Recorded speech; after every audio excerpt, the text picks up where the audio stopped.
Good afternoon. We are calling the St. Louis County Council Committee of the Whole to order. We are dealing with our departmental budgets this afternoon.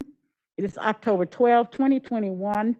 The hour is 1 p.m. Mr. Clerk, would you please call the roll? Councilmember Days. Here. Councilmember Dunaway. Present. Councilmember Fitch. Here. Councilmember Webb. Councilmember Clancy. Here. Councilmember Tracus. Councilmember Harder. Here. Madam Chair, you have a quorum. Thank you very much. We will hear from Mr. Kreidler, the Administration, Performance Management, and Budget Director. He will be presenting the overview of what we're dealing with, of whatever the county executive has proposed for the 2022 budget. The committee takes official notice of and admits into evidence all St. Louis County ordinances and resolutions. Mr. Kreidler, you may begin.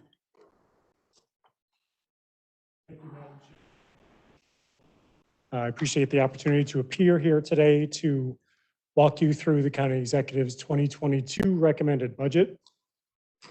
For the record, again, my name is Paul Kreidler. I'm the Director of Performance Management and Budget, a position that I've held since arriving at the county in 2007.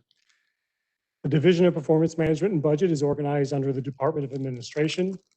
My staff and I are civil service or merit system employees. We are a team of performance, budget, and data analysts. And we are charged per ordinance with facilitating the creation, execution, and monitoring of an annual budget and business plan for the county, monitoring of the budget, and leading departments and offices in the development, tracking, and reporting of performance indicators. We also manage the county's capital improvement program and debt management programs. And then the dreaded other duties as assigned, as determined by the Director of Administration. We also are directed to provide staff resources to the county executive, the county council, and all departments and offices on performance management and budget matters, including research, data analysis, and recommendations. Before I begin, I'd like to thank my team in the Division of Performance Management and Budget and the leadership and fiscal staff of all of our departments and offices who worked hard and participated in this budget development process to get us to where we are today. My goal today is to provide you with an overview of revenues available to us right now, to review the costs of continuing to provide our existing services, and to review the financial plan and the future outlook for our budget. Your schedule of upcoming hearings will allow you to get into the specific details of each department or office, but I'd like to give you that overview today. So first, revenues. I wanted to, before we talk about 21 and 22, I wanted to give you a recap of the impact of COVID-19 on our revenue structure. On this graphic, I've summarized those revenue sources with the most significant impacts from COVID. This list alone totals about $60 million of revenue loss. But using the U.S. Treasury definition of lost revenue related to the American Rescue Plan Act, or ARPA, our official loss was $86 million in 2020. The three most significant impacts we saw were sales tax, where we lost 7% of our revenue base, hotel tax lost 58%, and gaming taxes lost 40%. And you'll see as we walk through here that we are in various stages of recovery on all of these revenue sources. Here I've plotted out the revenues for all of our budgeted funds. If you look at the pie chart on the right, you'll see that sales tax is now over 50% of all the revenues we receive, with property tax behind it at about 16%.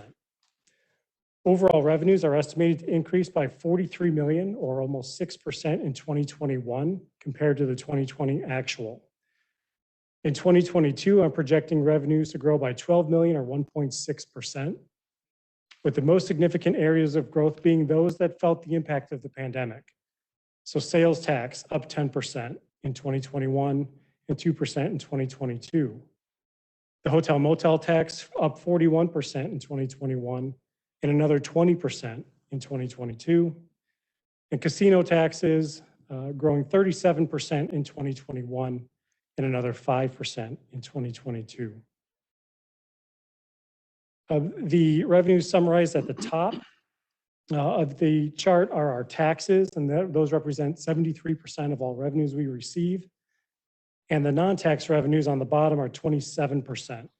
And what we generally tend to see is that most of the change in our revenue forecasts are on the tax side. So on the non-tax side, we usually see a fairly flat revenue projection. So here we're up 0.1% in 2021, and then just 0.9% in 2022. So usually there we see if one source goes up, something else will go down. So if you're focusing on any one thing in terms of revenues, most of that activity will be on the tax side. This summary does not include any potential transfers in from the Coronavirus Relief Fund, commonly referred to as CARES, or the State and Local Fiscal Recovery Fund, commonly referred to as ARPA, and I'll talk about those more in a moment. In terms of our revenue trend, what I wanted to point out for you was that our revenues were fairly flat from 2013 through 2018. And then in 2018, we had the public safety sales tax come online. That put about $50 million of annual revenue into the budget. We have a decrease in 2020, and now we're starting to see recovery in 2021 and 2022.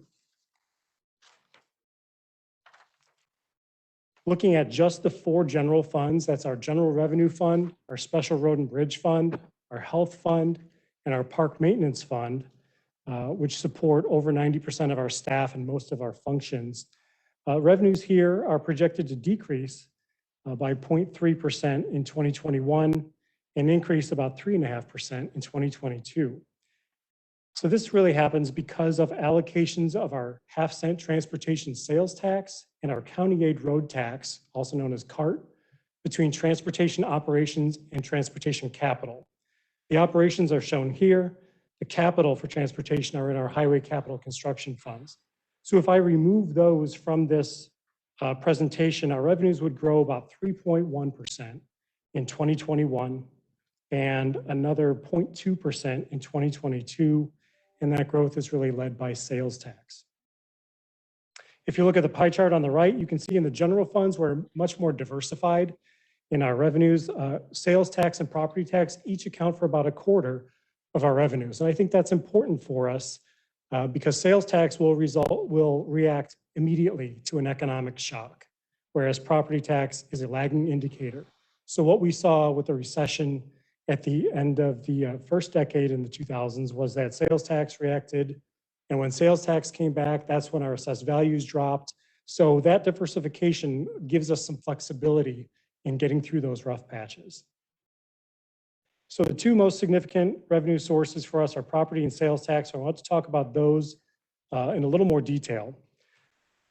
First here, I'm summarizing the tax rates for 2021. We had them certified by the state auditor's office last month, and we have to go through a calculation with them every year to set our tax rates. And in a reassessment year, the state law says that if our assessed value grows, our tax rate must decrease so that we don't produce any additional revenue solely due to reassessment.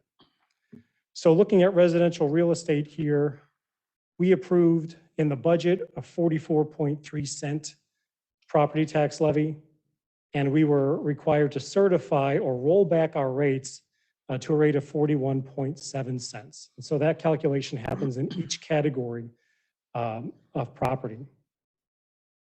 The 2022 budget recommends maintaining the existing tax rate at the current levels. Our tax rate ceilings are calculated in reassessment. Our tax rate ceilings are calculated in non-reassessment or even numbered years. So the last time we did this was 2020, and we will do this again this coming next September with the state auditor's office. What I want to show you this for is that we are levying our property tax below our existing tax rate ceiling. So if we look at the general revenue fund line on this table and come over here to residential real estate, our ceiling calculation last year indicated that we could increase that rate by 5.6 cents. For residential real estate, for agricultural real estate, 11 cents, commercial 8 cents, and personal property 7 cents. If we were to roll up all of our rates the estimated annual revenue we could generate would be $43 million across our 4 main operating funds. I show you this just as an illustration of the revenue available to us if we were to choose to roll up our rates. The council and the executive could pass an ordinance to roll up to our ceiling in any even numbered year. If we wanted to exceed that ceiling, that would require a vote of the people. And if we wanted to increase the tax rate in an odd numbered or a reassessment year, that would also require a vote of the people. So a little more background on assessed values and tax rates, and I wanted to give you some visuals that will help you understand that relationship between the assessed value and the rates. Our assessed value, again, I mentioned it was up 7% in the 2021 reassessment. We're now 36% higher than our recession low assessed value of $21.9 billion. And we've now exceeded our previous high of $25 billion, but that was back from 2008. Tax rates in St. Louis County have not increased since 1985. Again, since 1985. In 2015, 2017, 2019, and 2021, we were required to lower our rates to comply with state law due to increasing assessed values. So I think a better way to look at this is comparing our tax rate to our revenue yield. So here the blue line represents our tax rate. So before 2009, we had growing assessed values, and because our tax rate stayed the same, our revenue yield was increasing. So that's this red line, as this was growing while our tax rate stayed flat. In 2009, the state legislature changed the law to say that we must reduce our tax rate if assessed values grow, so that we don't achieve additional revenue solely due to reassessment outside of an inflationary allowance. So in 2009 through 2015, our tax rate was flat because this was the recession and our values were going down. Since 2015, our rates, as I mentioned, have been decreasing every other year, while our yields have been growing. So we were getting some small value, generally 1% or 2%, growth in property tax just as an inflationary adjustment, even though we were rolling our rates back every year. So I guess the opportunity cost there, or where we used to be able to maintain our rate and have a growing source of revenue to continue to support our programs, that changed in 2009. So we will never see a significant growth in property tax revenue unless the rate is changed, unless we roll up our rates. The other important revenue source for us is sales tax. We receive revenue from 9 sales taxes. So if you look at the pie chart on the right, I pulled out the wedges for the 4 sales taxes that are deposited in the general funds. The 1% countywide tax is available for any purpose, and we share that with municipalities. The public safety sales tax is limited to public safety as defined in our ordinances, and that is also shared with municipalities. The Metro Parks and the Arch River taxes are restricted to park activities, and those are deposited in the Park Maintenance Fund. The remaining 5 taxes, so these wedges here that aren't pulled out, are restricted for specific purposes, such as mass transit, transportation, children's services, and emergency communications. So I mentioned that sales taxes decreased by 27 million or 7% back in 2020. And the budget estimates 10% growth in 2021 and an additional 2% in 2022. My 2021 estimate at this point appears to be low. We currently are up about 12% year over year in sales tax. That's through 8 months of data. In 2022, I'm being cautious due to concerns over COVID variants, inflation, waning consumer confidence.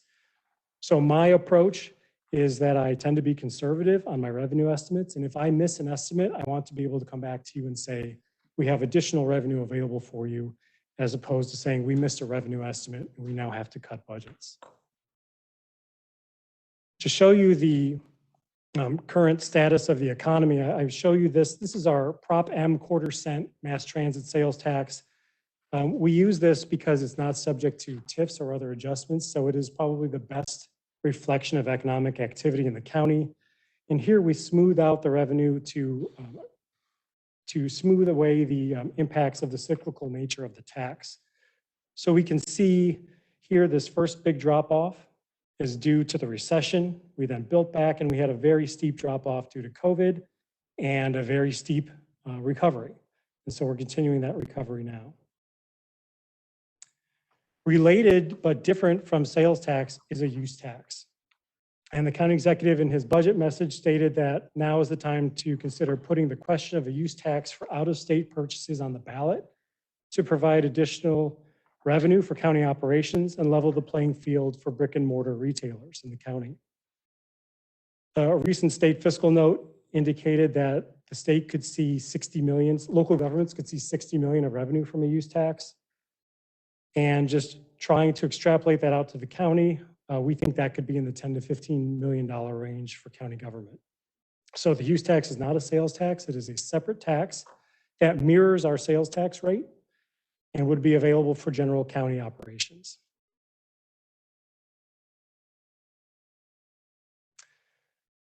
Okay, that's the revenue picture. Moving on to a summary of the recommended budget itself, or the appropriations side of the recommended budget.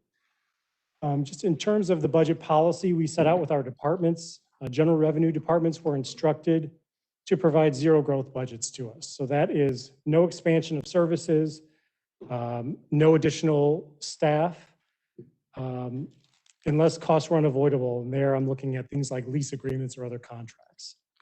All other funds are based on the availability of money within those funds. So I know sometimes I hear questions go to departments about why didn't you ask for this or that? And the departments are required to follow the budget policy that we set for them. Looking at a summary of the entire budget, the county executive's recommended budget for 2022 is $918 million. This is an increase of $55 million or 6% from the 2021 level. The budget is composed of 3,500 separate appropriations from 25 individual funds. Each fund has its own sources of revenue and allowable uses, and a separately managed financial plan. So money from one fund generally cannot be redirected to another fund for use. When appropriate, funds can write checks back and forth, such as for central service charges or say Spirit purchasing police services from the police department. But in general, one fund does not impact another. To give you a better understanding of the budget, I think I need to walk you through the fund groups. So we've looked at the bottom line total. Now I direct your attention to the 4 funds at the top. These are our general funds. They are the main operating funds of county government. They support more than 94% of our employees and most of our functions. Appropriations for these funds increase by $50 million or 10%. And I'll walk you through some of the reasons for those increases in a moment. If we move down to the next line, special revenue funds, there are 15 special revenue funds, such as the Assessment Fund, the Emergency Communications Fund, and the Children's Service Fund, to name a few. The recommended budget for these funds decreases by $22 million or 16%. And most of that is due to a reduction in the Convention and Recreation Trust Fund. We've removed the $15 million appropriation for pre-construction costs for the Convention Center project. We had assumed that those would be complete, or that our bonds would be issued. If that doesn't happen, then we'll have to revisit that at a later date.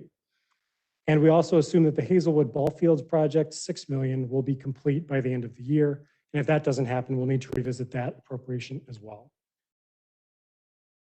Moving down, the debt service fund is used to pay debt service for all of the county's general obligation bonds. So those are backed by a specific property tax. At the end of 2021, we'll have $69 million of outstanding principal from GO bonds. We're using 1.7% of our legal GO debt limit of $2.8 billion. Our recent refunding transactions will save taxpayers $12 million in interest costs over the remaining life of the bonds, which run through the year 2033. Next is our Spirit of St. Louis Airport Enterprise Fund.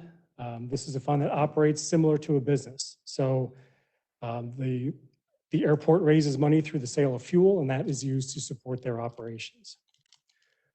So all of these funds combined make up what we call our operating budget. It's a total of $694 million, an increase of almost $30 million or 4.4%. The operating budget is the primary means by which most of the financing, acquisition, spending, and service delivery activities of the county are financed. And I would say if you're reviewing a budget, the operating budget is the best comparison of year over year. We have 4 other funds shown below the operating budget total line. Those are the 2 funds we use to distribute funding to bi-state development for public mass transit, and our highway capital construction funds that support our construction activity. And those will vary significantly year to year. So that's why they're excluded from an operating budget comparison. So I mentioned the total budget. Now to review the highlights of what's included in the budget. I'll go by programmatic group first. Countywide, we have a number of changes that impact all departments and offices. First is $5.2 million increase for a salary increase for those employees who are not covered by a collective bargaining agreement. So basically that's everyone other than the police department and a small group in the Department of Public Health. By COLA Plus, we are envisioning a program that will provide all employees with a base COLA, cost of living adjustment, regardless of their performance, set based on the CPI. So for the sake of discussion, let's say that's 2%. So every employee would get that base 2% and then have the opportunity to achieve up to an additional 2% for a total of 4% based on their performance. That's different than the program we ran this fiscal year, which was solely based on performance. So if you were rated as unsuccessful, you received 0 increase all the way up to 6%. An increase of $3.5 million is needed to fund fringe benefit costs. We had an increase in medical insurance costs that we split between plan design changes and county investment. We had an increase necessary to fund our workers' comp liabilities. And we also have funding in the budget to support the retiree COLA that was recommended by the pension board. So that COLA would provide a 10% cost of living adjustment to the retirement benefit for those employees who retired before January 1 of 2011. And that would go into effect if all passed by January 1 of 2022, would be amortized over a 25-year period. So we think that that cost will impact us by about $2 million per year. So the retirement budget that we've set aside in this recommendation will cover that cost. We have $1.2 million for our self-insurance program.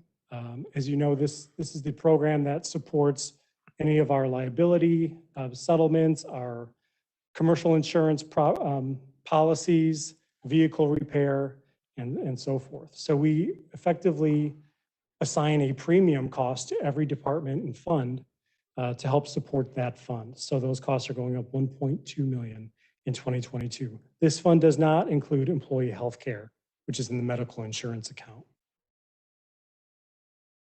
We have $500,000 budgeted for a comprehensive pay study.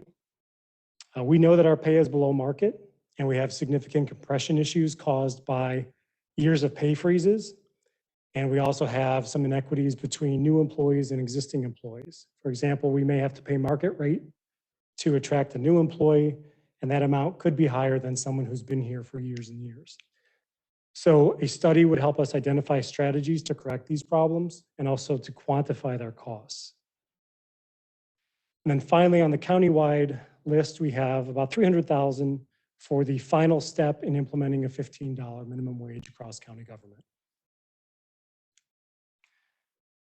Moving to economic development and infrastructure, we have $1 million in the Department of Planning for a land use plan. The charter requires this plan to be produced every 5 years. This will help the county create an environment that promotes health and wellness, reduces the impact on climate and environment, promotes job creation, and reduces the fiscal burden of development. And planning will talk about that more with you during their hearing. We have $1 million for facility maintenance. We have a backlog of well over $100 million of facility maintenance projects. In the past few years, we've been able to budget somewhere between $0 and $250,000 to maintain our facilities. We know that costs us more in the long run, and we've got to reverse that trend. Ideally, we would budget $5 million per year for maintenance, but we're not able to achieve that in this budget, but we are trying to set a base investment of at least $1 million. We have a $2 million increase in Spirit Airport, and that's for fuel sales. Mr. Bales will be here shortly to talk to you about that. $700,000 for the small business, the St. Louis Economic Development Partnership. will allow them to convert some small business rapid deployment fund loans into grants, develop a small business portal, and supplement staffing and employee pay. And a $15 million increase in the highway capital construction program will support $67 million of project activity, including $55 million of construction work in 2021 and prior years. Moving forward in health and well-being, we have an increase of $18.5 million for the Department of Public Health, and that will provide the funding necessary to continue the county's response to COVID-19, including testing, vaccinations, staffing for neighborhood clinics, costs related to prevention and corrections medicine, staffing for primary care, mental health, substance use, and comorbidities care, and resources to support the opioid strategy plan. In public safety, we have $4 million for police pay programs tied to collective bargaining agreements. The prosecuting attorney has requested $3.2 million to add 28 new positions, including 13 attorneys and 15 legal secretaries. In the family court, we have an increase of $2.2 million and 22 positions to fund the Raise the Age legislation, which increased the age to be charged as an adult in criminal cases from 17 to 18 years. So that increases the population that the family court works with. This also comes with matching state revenue, so there is no net budget impact to this cost. Finally, in public safety, the municipal court increases almost $1 million to increase pay for judges and provisional judges, convert 2 judge positions to full-time, add 2 additional provisional judges, and add 13 clerks to support expanded dockets and programs.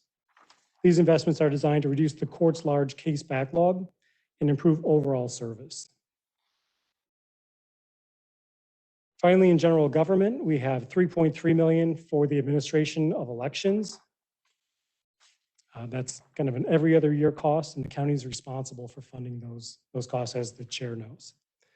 $2.8 million in information technology to transform our constituent service experience, automate more processes, improve virtual meeting platforms, and consolidate our phone systems. $700,000 for staffing and an e-discovery software for the county counselor's office. I mentioned previously the Convention Recreation Trust Fund changes. That's the Convention Center pre-construction costs and the Hazelwood Ballfields project. Down in debt service fund due to refunding, and up in mass transit funds due to increasing sales tax projections. Let me mention, just before I move on, the mass transit funds. There are bond documents that require us to appropriate all anticipated sales taxes, but the county council every July approves a budget for bi-state. So none of those funds will be distributed past July 1st until the county council takes action on the bi-state budget for their next fiscal year. And we write that into the appropriation ordinance, memorializing that fact. So it is possible that if the council approves a lower budget than the sales tax estimates, we will just have excess appropriation authority that will lapse at the close of the fiscal year. Looking at the operating budget by function, you can see on the left that public safety is our largest area of spending at 37%. That includes police, courts, the Justice Center, and the prosecuting attorney. That's followed by health and well-being and economic development. On the right, I plotted out the change, year-over-year change in those programmatic areas. And you've heard me mention these, but just in terms of where they fall in this chart, economic development is due to fuel at Spirit, facility maintenance costs, and the land use plan. Health and well-being is for public health to fund ongoing COVID activities. Public safety is growth in police costs and family court and municipal court. And general government is, again, due to that reduction in the Convention and Recreation Trust Fund. If we look at the operating budget by category, and I neglected to mention that prior chart was just the operating budget. So here's the operating budget by category. And again, looking at the pie chart, you can see salaries and fringe benefits make up 55% of our total. If we were to limit this chart to just the 4 general funds, that number would be 68%. And there are a number of departments who are made up of more than 90% of salary and fringe benefit costs. Looking at the right, purchase services are primarily up due to medical services and public health. Commodities and supplies increased due to fuel at Spirit, facility maintenance and software costs. Other expenses are up due to the emergency fund allocation and self-insurance program costs. Transfer payments are down, again, due to the Convention Recreation Trust Fund. And capital is down because 2021 included a one-time capital land purchase at Spirit Airport. In terms of positions, we have 80 additional positions in this budget for 76.3 FTEs. Significant changes include 15 additional in the municipal court, 22 in judicial administration for raise the age, 27 requested by the prosecuting attorney, 5% for the county counselor's office, and 30 for the Department of Public Health to maintain their existing service levels. So before we move on to the financial plan where we marry revenues and appropriations, there are things that aren't included in this budget, a few that I've mentioned already. Again, we know what our salary issues are in terms of being below the market and the compression caused by years of pay freezes. Facilities management, we should be investing $5 million a year for $150 million of outstanding facility needs, and that excludes the $50 million necessary to add sprinklers to this building. In roads, ideally, we'd invest $100 million per year, but we don't have the revenues to support this. So just something to keep in the back of your mind as we move forward. So moving to the financial plan, the most, I think, important piece to understand is the proposed allocation of ARPA funds in this budget. As you know, the county has received a $193 million allocation from the State and Local Fiscal Relief Fund of ARPA. And the county executive's budget recommends recovering all funds that have not yet been appropriated under the lost revenues provision of the federal legislation. This says that we can recover revenues that we lost due to the pandemic as long as we then use them for an allowable purpose. So for us, the most likely uses would be public safety and public health services. We can then use these funds to continue operating at existing service levels for several more years. And I'll walk you through that more in a moment. So here in 2021, we received $96.6 million. The council has already appropriated $3.2 million.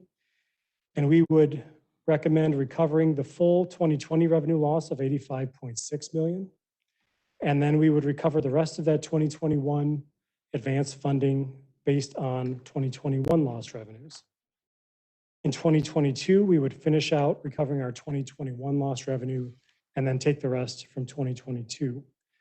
If we look at revenues that we lost per the Treasury guidelines from 2020 through 2023, we would be approaching $300 million. So we could document revenue losses that far exceed the amount of revenue available to us.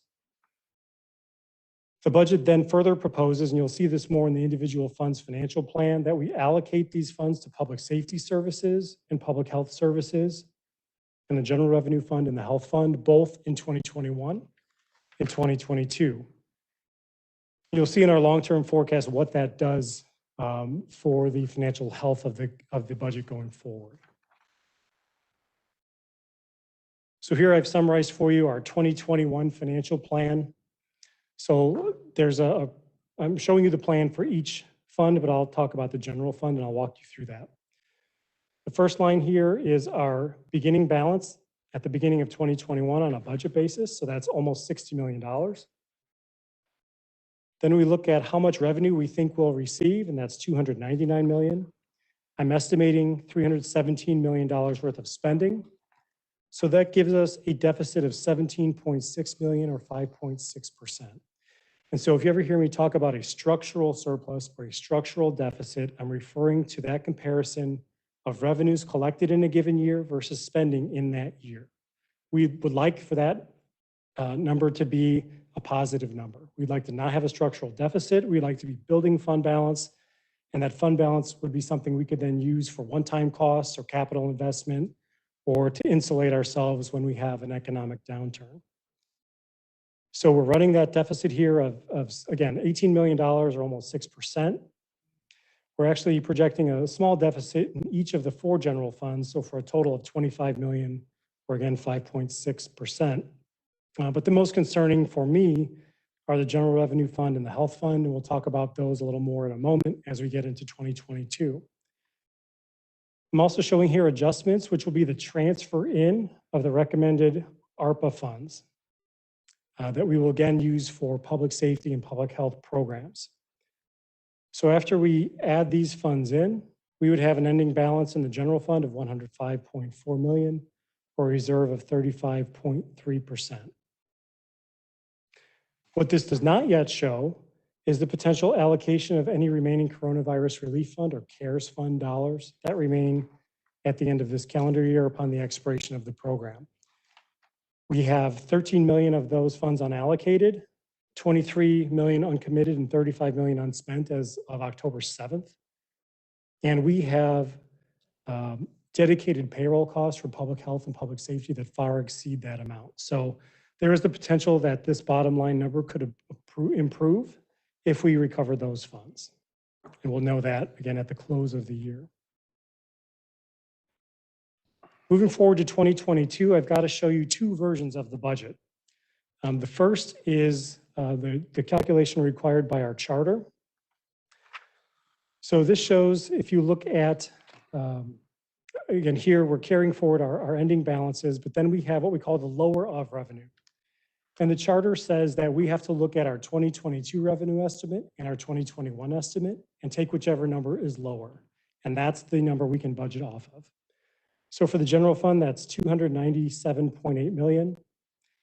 And then we show our full appropriation recommended. So that's 361 million. So in the general fund, we would have a budgeted deficit of 63 million or 17.5%. In the health fund, that budgeted deficit would be 42 million or 46%. We're also showing transfers in from the ARPA funds of 48.5 million for the general fund and 48.1 million for the health fund. So we would have 120, looking at all four of these funds, we'd have 124.3 million or 22.7 more in appropriations than we have revenues available in the budget. While the amount of this budgeted deficit is higher than it has been in prior years, it's very typical for us to have a budgeted deficit of well over 40 or 50 million dollars. And that's because we know that we will not spend the full appropriation. Despite anyone's best effort, it is virtually impossible to spend 100% of your budget. History tells us that we will spend only about 92 or 93% of our budget every year. So here is what I think our 2022 budget looks like and how it will execute. So again, I'll focus here on the general fund. We'll start the year with 105 million in our fund balance or our reserve. We'll take in 299 million of revenue. We'll spend 336 million. So that is a structural deficit that I'm projecting of 37 million or 11%. Again, we have our transfer in. The second round of ARPA transfers in would leave us with 117 million in our reserve or a reserve of 39%. On the health fund side, our estimated structural deficit, 27.1 million or 35%. Again, here comes our second round of ARPA funds, leaving us with a $77.3 million fund balance. If we choose not to utilize ARPA funds under the lost revenue provision to maintain public safety and public health services, we must identify at least $37 million of appropriation reductions. That'd be 19 million in the general revenue fund and 18 million in the health fund. If we wanted to achieve an ending 2022 reserve of 10% in these funds, that number would increase to $41 million of necessary appropriation cuts. And to have a structurally balanced budget, we would need to identify $64 million of spending cuts in 2022. To help visualize this, I think those of you who have seen this presentation from me in the past are used to this graphic. Here in the blue line, I've plotted our revenues. So again, we have our bump up from Prop P in 2017 and 2018, and our drop due to COVID, and then our minimal revenue growth going forward. Now when I add the red line, these are our expenditures. So you'll see that we are projecting deficits in each of these years going forward, structural deficits. When I add in fund balance, you can see a bump here in 2021 and 2022, and these are the transfers in of the ARPA funds. And then finally, this purple line is our fund balance target. So we'd like our fund balance to never dip below 10% of annual revenues. And that does a number of things. It helps us maintain our bond rating. It helps us weather any economic downturns or deal with any other unforeseen expenses. So we'll have 2 years of transfers in from the ARPA funds. And then the deficit that we're running will start to consume fund balance. So we would be able to get through 2024 before we dip below our operational guidelines. And 2025 is when we would run out of funds. And obviously we cannot go negative. We would have to do something here. And this is really just my planning tool that I look at what the world might look like if what I know today holds true. So I assume that we'll be funding pay increases. We may have some increases in our fringe benefit costs. Supplies will cost more. The cyclical nature of elections, I've taken that into account, debt service costs. So I use this and I update it very frequently to try to model out what the future could look like. And as I said, we can't let ourselves go negative. We can't declare bankruptcy. We can't deficit spend like the federal government can. So we would be forced to take action here by 24 or 25. But the ARPA funds will allow you to get there without any other revenue enhancements or service eliminations. I wanted to show you Prop P because I know that's top of mind for many of you. Again, the same demonstration here. Revenues are blue, expenditures are red. We've talked about it in the past that we are, as we make additional commitments that are eligible for Prop P per our ordinances, we will exceed that annual revenue. So once that happens and our fund balance that's attributable to Prop P is gone, I would say the distinction between a general revenue dollar and a Prop P dollar is no longer relevant. Commitments made by the executive or the council for public safety eligible costs, such as police collective bargaining agreements, will just become a general revenue commitment of the county, and we will fund them as such. I wanted to show you the same visual for the health fund. Here, their revenues, again, very flat. Their expenditures are really jumping here in 2022 as we bring in all of the continued COVID response costs into the health fund. So instead of funding them through the CARES fund, we're proposing that we bring those ARPA funds in under the lost revenue provision, and we spend those from the public health fund. I don't know how long we'll have to stay in this heightened state for COVID, so I've just trended those expenditures out over time. But obviously, if we were able to scale back on those, that would change this analysis significantly. When we look at their fund balance, we see, because they're dealing with smaller dollar numbers, the impact of that on their fund balance is more dramatic. So we're adding money into the fund balance through transfers in from ARPA in 2021 and 2022. And then this structural deficit here is consuming those revenues. So we would get again to 2024 or 2025 before we'd be at the end of the road there.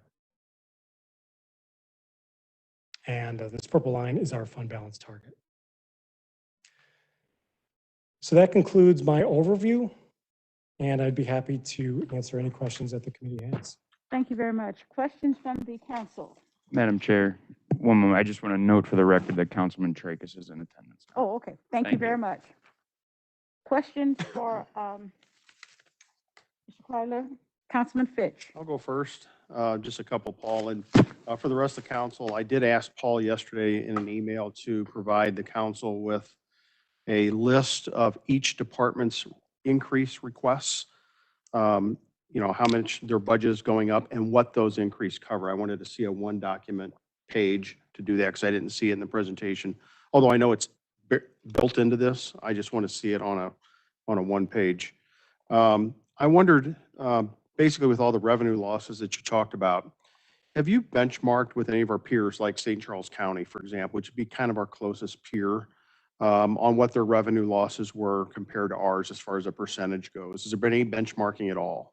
I have not with St. Charles County. We could certainly do that. And what I'm curious to know is what the impact of St. Louis County's lockdowns, restaurant closures, all of that were compared to a place like St. Charles County. You know, what did our revenues look like compared to theirs? Were theirs up, were theirs down? We're curious to know the economic impact of those lockdowns. And the next question is the CARES money that's got to be spent by the end of the year, end of this year. Right. There's still a balance in that fund. The last time I looked, it was around 20 million, 22 million. Do you know what the balance is? Yeah, there's 13 million uncommitted. There's about 20, 25 million unencumbered Right. and about 30 million unspent. And so we will be able to recover any remaining balance under the dedicated payroll provisions of that program at the close of it. So that could impact the financial plan in a positive way.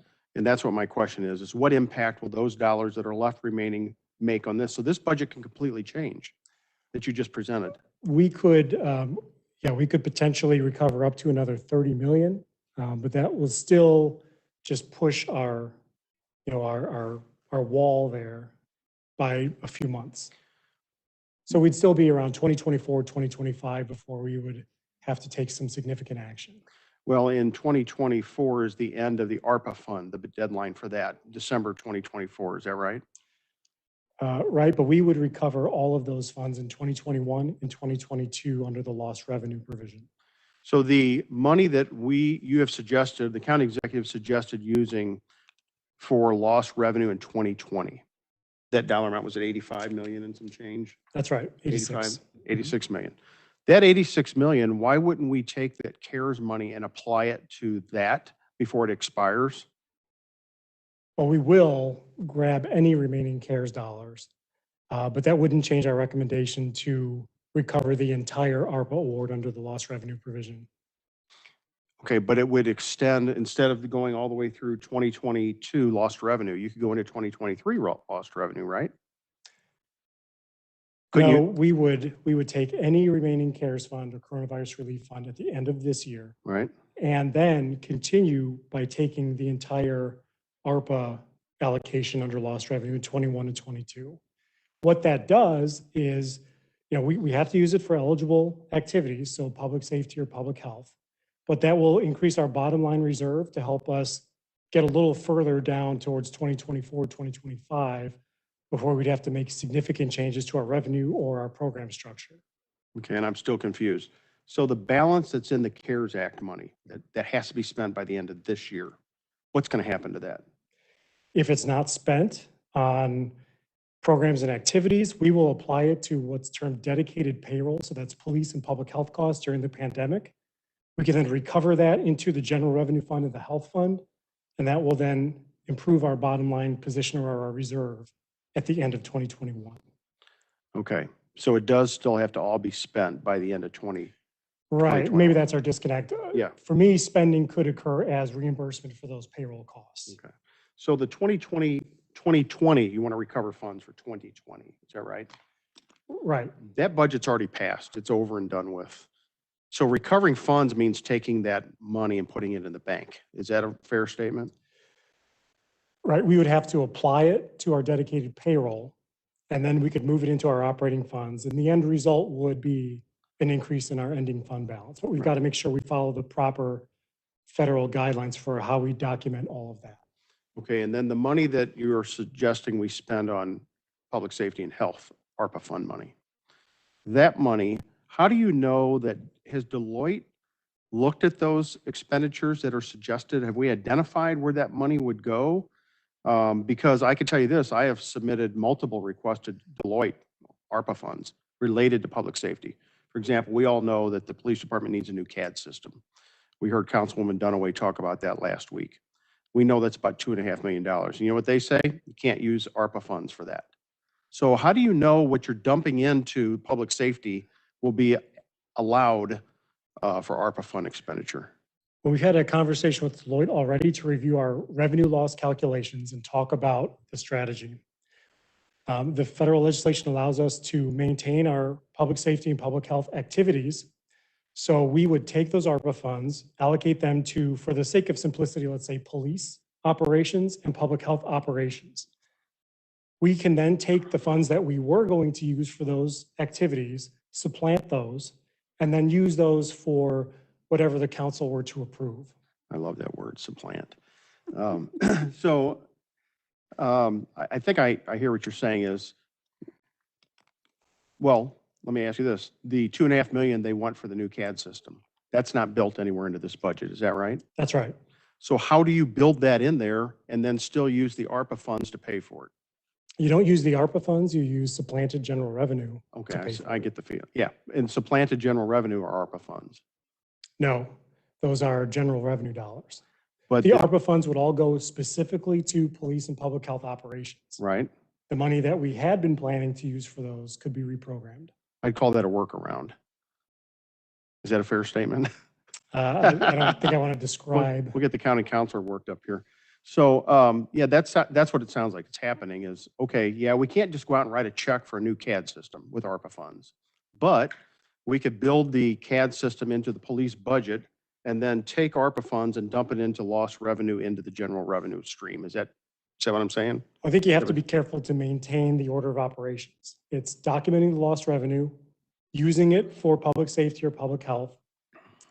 And the end result of that is you will have some flexible funds available to you to use as the council deems fit. Okay. A workaround. Okay. Let's see, next, Madam Chair, if you others have questions, I can come Sure. back. Can I Okay, follow keep up on going. something Oh, real go ahead. quick? Related to the conversation about the CARES Act money, how much of the remaining CARES funds are unencumbered? Unencumbered are about 20 to 24 million. Okay, so that 20 to 24 million figure reflects unencumbered. Okay, I wasn't sure Unencumbered, if right. that reflected unencumbered or if that was literally just what we have. all Yeah, of there's it. about 24 million unencumbered, Okay. about 30 million unspent. Okay, Is that it? Out of CARES? Right. So we're Out talking of the about coronavirus relief 54 fund. million?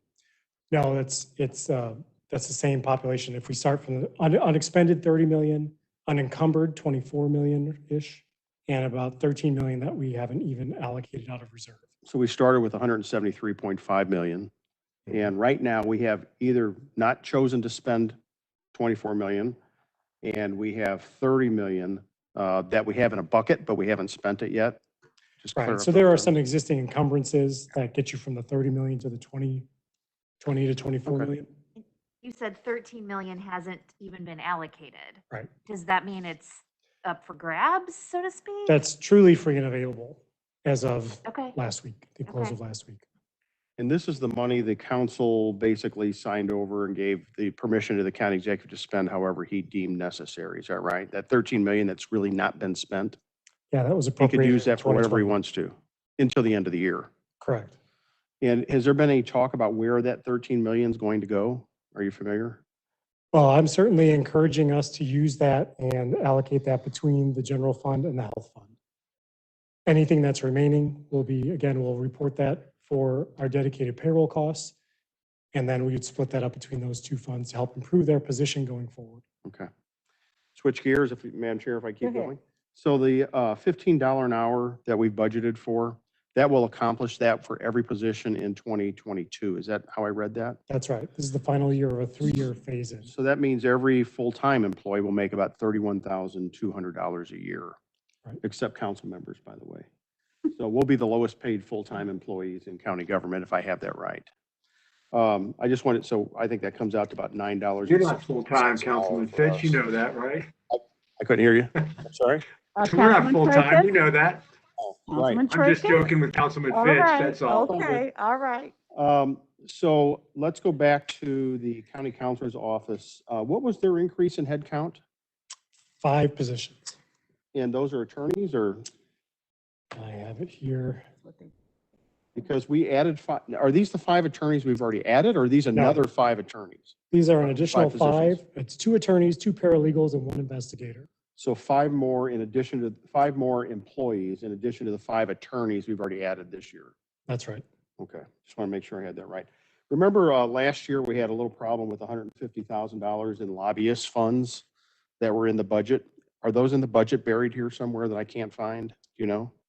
Those are in our special projects division within the department organized as miscellaneous offices. That's where we've traditionally funded those things that are countywide but don't fall within any specific department.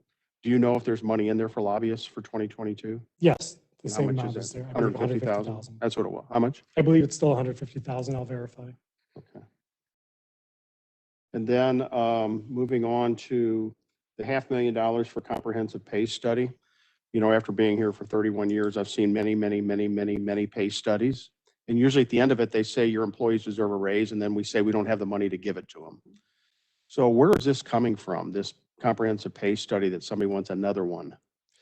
Well, I think for us to solve the problem, we need to fully understand the issue and understand and appreciate how far behind the market we are, and also get some information on strategies to fix our problem. You know, I know that we effectively fixed the compression problem in the police department in 2018 with Prop P funds, and that was what, a $30 million change. So that we know that this would be extraordinarily expensive to fix, but we've got to have the data at some point to understand that, and then also to see what recommendations could we get on how we phase that in to fix it over time. And will this be every position in county government that will be looked at for, you know, how benchmarking on pay? Or is it certain positions? I think we would first certainly look at the merit system and then see what all we could afford. You know, 500,000 is an estimate. We have to see what those actual responses came in at. Okay, so that might have to be adjusted. Yeah, the goal would be to fix our entire pay plan. Do you know when the last time we did a pay study was? I believe the last time was 2012. There was work on one during the prior county executive's term, but I don't believe it was ever finalized. Okay. And use tax, going back to your conversation about use tax. We've tried to pass one of those before, correct? Around 2003, if my memory serves me right. Back then it was on business purchases out of state, and there was a funding formula in the state law that required it to be split between, if I remember correctly, parks, economic development, and then maybe general government. And now it would be available for any county purpose. Okay. All right. And my last one for now is the special road and bridge tax. You said if we would roll it up to the legalized amount, it'd bring it about, was it 3.6 million? Does that sound right? Right, and that number is so low because 76% of every dollar we receive gets distributed to the municipalities. And that's why I was going to ask, why is that number so low? Right. That's Okay. All right. Thank you. Thank you, Madam Chair. Thank you. Paul, let me go, I want to go back to the CAD system there. And if we have those funds that have not been spent, why cannot we use the 2.5 million of that to fund that system? Well, we'd have to look to see if it's eligible under the coronavirus relief fund. But again, my recommendation would be to take any of those remaining funds, use them for an allowable purpose, and which would then free up an equivalent amount of existing revenue.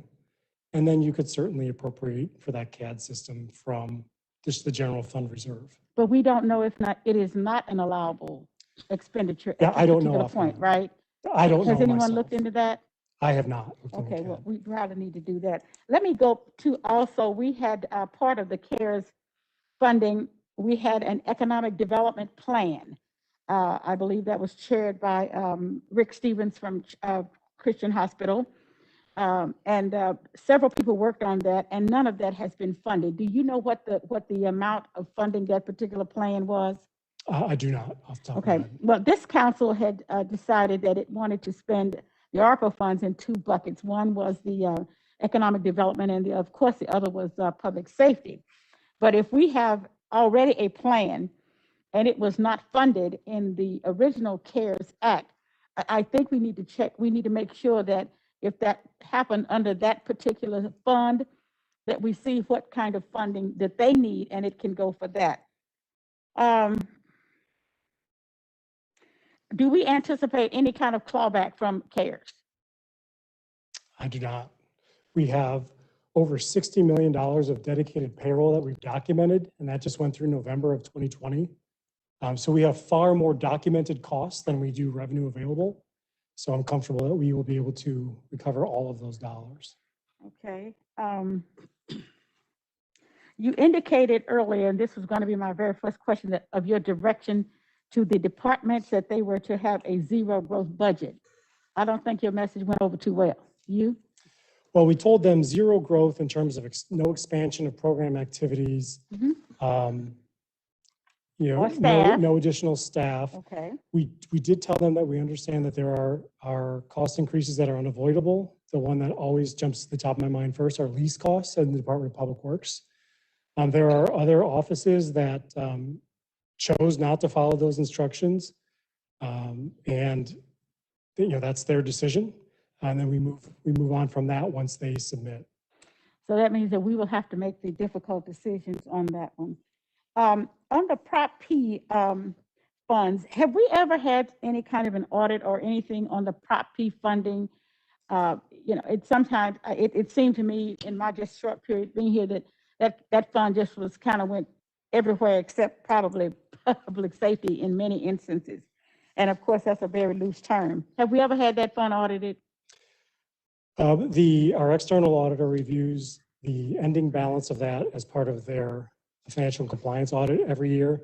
I track those expenditures, so, I will say with 100% certainty that all of those costs have gone to public safety expenses as authorized in the ordinance. Well, I know there was some concern about televisions and things like that. I'm not sure how that helped with public safety, but I know that those expenditures were out there as well. Let's go to, we're talking about the tax rates, and I wrote here, when was the last roll-up that we had of our taxes? When was that? 1985 was the last year our tax rate went up. 1985. However, nobody's really wanting to do that. All right, I think that's all I have for right now. Paul, let me go to someone else. Anyone else have any questions for Paul at this point? Councilman Harder. Thank you. I guess I want to go back to the CARES Act money again.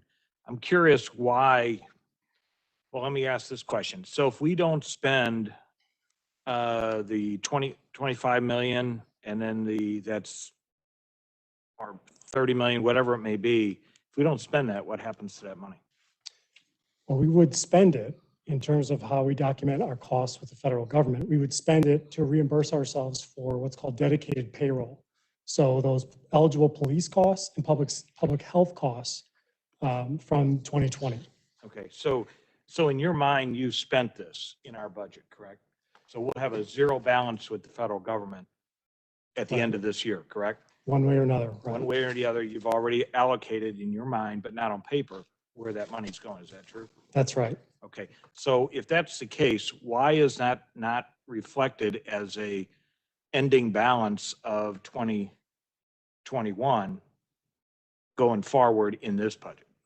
Well, I didn't include it in our transfers in 2021 because I don't know what the number will be yet. And I didn't want to cloud the picture with this kind of wild card. It could be somewhere between 0 and 30 million.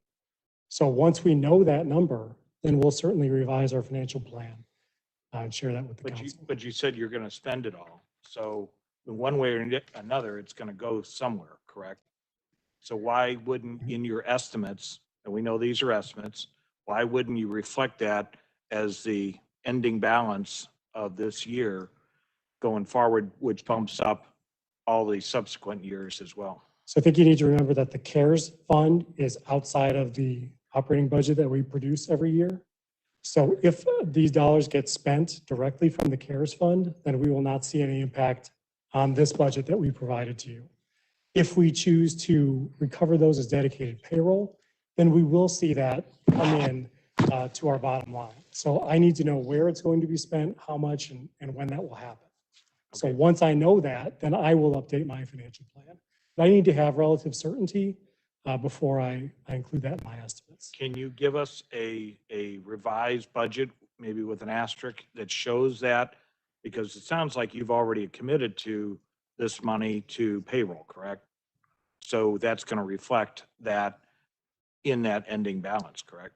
The only thing that will show up in this budget would be a transfer in of any funds, again, used for dedicated payroll. But I could certainly show you what that financial plan would look like if we grabbed, say, $25 million of that to show you how it would change the math. Because that would also change the projections in outside years, right? Right. It would increase that balance, the fund balance, and it would change the slope as we spend that balance down and go towards the negative. It would change that slope a bit. Right. So I would like to see that in some form or another so that we're comparing apples to apples and knowing that that money will be spent. The ARPA money has a different purpose on it because it has, we have jurisdiction over where that money goes. So your recommendations when it comes to that is just that, a recommendation, correct? to this Right, council. Right, yes. I mean, I'm recommending that from my viewpoint in the budget office, in the performance management budget office. I think that gives the council the greatest flexibility. And it would also help us to reduce some of the ancillary costs of consulting and reporting, because it would be fairly clean for us to document, number one, our revenue loss, number two, our allocation and use of those funds for public health and public safety.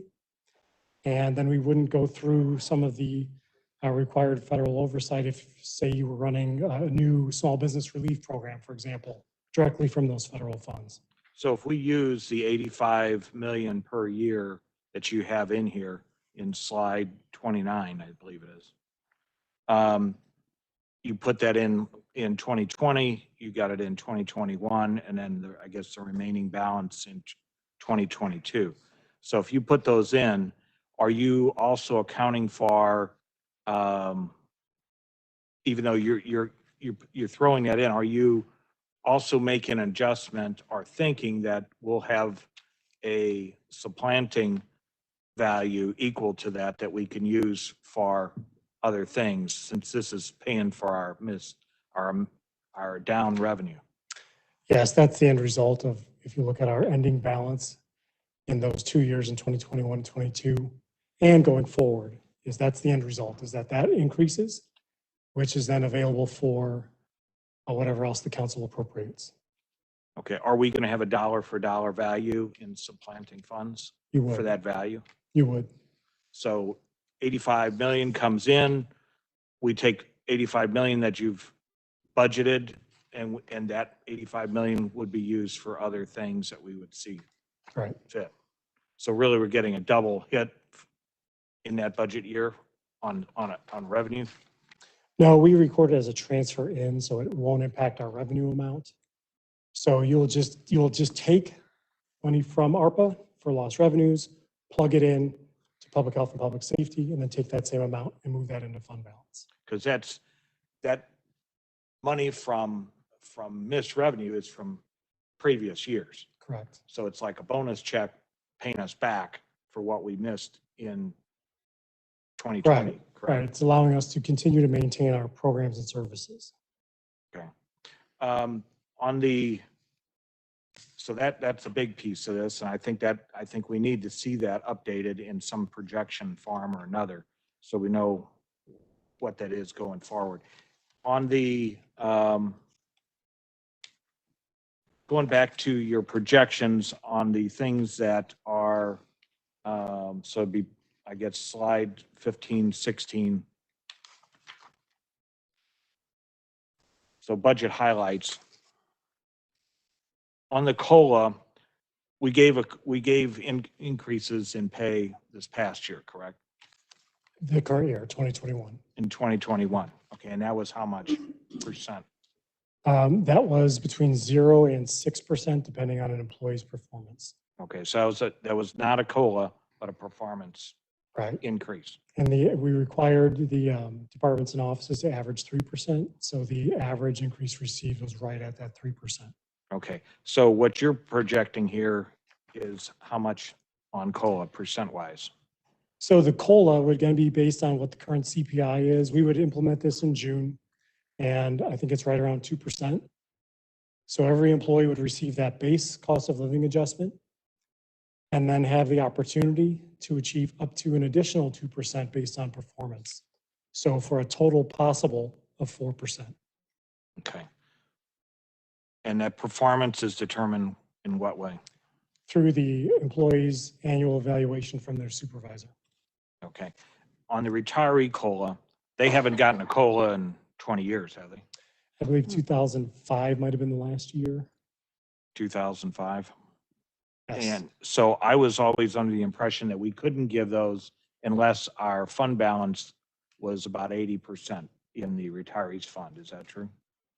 I think that is that 80% funded ratio being the sign of health of a retirement plan, I think is a generally accepted funding ratio when you talk about retirement plans, but there's no requirement that I'm aware of that it needs to be at 80%.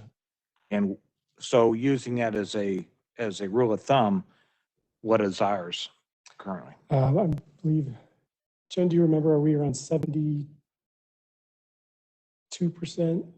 I'll verify that for you at our last valuation, which was January 1st. Okay, so if you're thinking it's 72, 74%, somewhere in there, and then the word before was, oh, we couldn't give a raise to any, or a COLA to any retirees because of the health of the fund.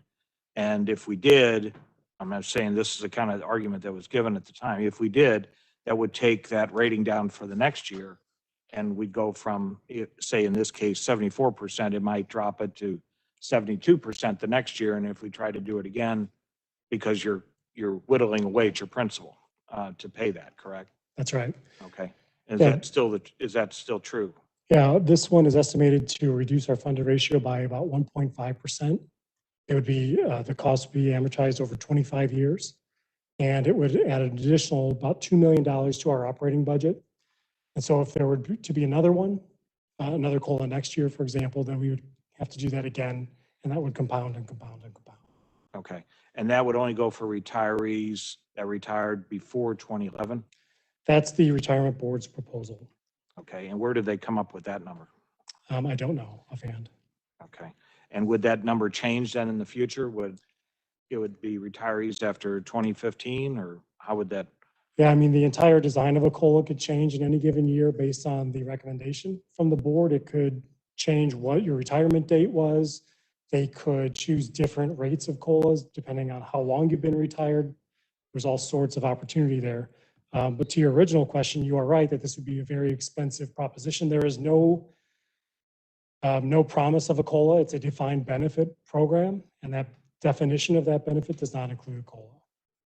Okay. So if they haven't had a COLA since 2005, is this a shock to the system if we do this right now and because we pay the difference, try to make up? I mean, we can't make up for the time.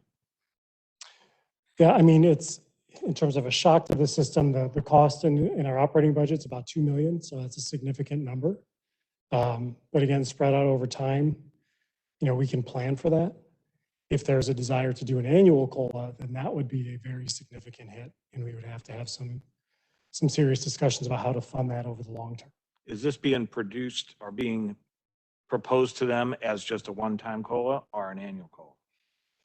I haven't listened to the conversations between the board and any retirees who would come to speak to them. My understanding is it's a one-time adjustment at this time. With no promise of anything in the future unless something turns around, I guess. Yeah, are you aware of it? Yeah, one time. So it's been sold as a one-time COLA. And so they shouldn't expect this every year. Is it? That's right. On the facility maintenance, is there any indication in there, you're looking at $1 million extra for maintenance? Is there anything in there about actually consolidating properties to try to have less properties to maintain and any? Yes, there is a current effort looking at our overall footprint because as you know, we have to deal with either adding sprinklers to this building, which may not be cost effective, or replacing this building. And so I think our whole view of that has changed significantly due to COVID. And we're realizing that not everyone has to be in the building, or not as many people do. So there is an effort looking at what that footprint is like and where do things need to be located? Do we need to have everyone in Clayton or just some functions in Clayton and so forth? So that study is ongoing. But that doesn't change our current outlook, which is about $100 million backlog in that maintenance. And we just can't keep budgeting zero and just fixing things as they break. We know it costs us more in the long run to not do preventative maintenance. So we're just trying to establish at least some base funding so that Public Works can, try to get ahead of the curve a little bit. And one last thing, we've had meetings for the last 7 years I've been on this board, and the highway department has always been on the short end of the stick from the standpoint of money. Is there any way that we can change this budget to give them a significant amount going forward when it comes to highway maintenance and roads and those type of projects, and to help with salaries and things in that department? So a few things that we can talk about there. On the salary side, we are getting into a routine again of annual performance-based salary increases for our staff. We want to look and see exactly how far we are behind market and determine a way to address that. In terms of providing revenues needed for them to do their work, the existing revenue structure obviously doesn't do that for us. So they are funded by a share of the road and bridge property tax. As I mentioned to Councilmember Fitch, they're getting about 24% of every dollar they collect. The rest goes to the municipality. So that creates kind of a built-in disincentive to change that rate. If the council were to vote to increase it, you would take 100% of the fallout from that action and only receive 24% of the benefit. If you were to reduce that tax, then you'd have every municipality manage you. We do have the half-cent sales tax that we split with bi-state, and the council kind of changes that percentage every year when they vote on the bi-state contract. It was typically 50-50. It's gone as high as 90% county, 10% bi-state. Now I think it's 53-47. So those funds go into our transportation program. So that would be an opportunity to leverage additional funds. In terms of other existing revenues, we have in the past allocated some of our 1% countywide sales tax to the Road and Bridge Fund in the past. But obviously the general revenue fund is not the healthiest right now. So that would have an equal effect on the general fund that we would have to deal with. The department is looking at other opportunities for increasing revenues that they can dedicate to transportation purposes. I know they've worked with the county counselor's office on what all authority we would have to pursue other revenues, and those would all have to come before the council and likely the voters as well. Okay, thank you for now. Any other questions for Paul? Councilman Tracus? Thank you, Madam Chair. Paul, thanks for your comprehensive analysis, as always. A couple of questions. Whether we call it supplanting or working around or whatever the term is, I want to make sure I understand. You're suggesting that all $193+ million in ARPA funds be used or tagged as lost revenue. Am I correct on that? Correct. Tagged as lost revenue and spent on eligible activities under the federal rules. Right. And then in turn, that would, if I understand you correctly, free up budgeted funds for other than their earmarked purposes. Is that correct? That's right. Okay. And the determination of how those funds are used is the exclusive authority of the county executive at that point. Isn't that correct? No, those revenues would be in the fund balance of the various funds, and those are controlled at the appropriation discretion of the county council. Okay, so that's where I was going with this. So at least as far as you're concerned, the executive would have to come back and request an appropriation, or the department heads would have to come back and request supplemental appropriations as needed. And this council would then have the ability to determine whether or not, and if so, how much we want to appropriate. That's right. Okay. I wanted to make sure we were clear on that.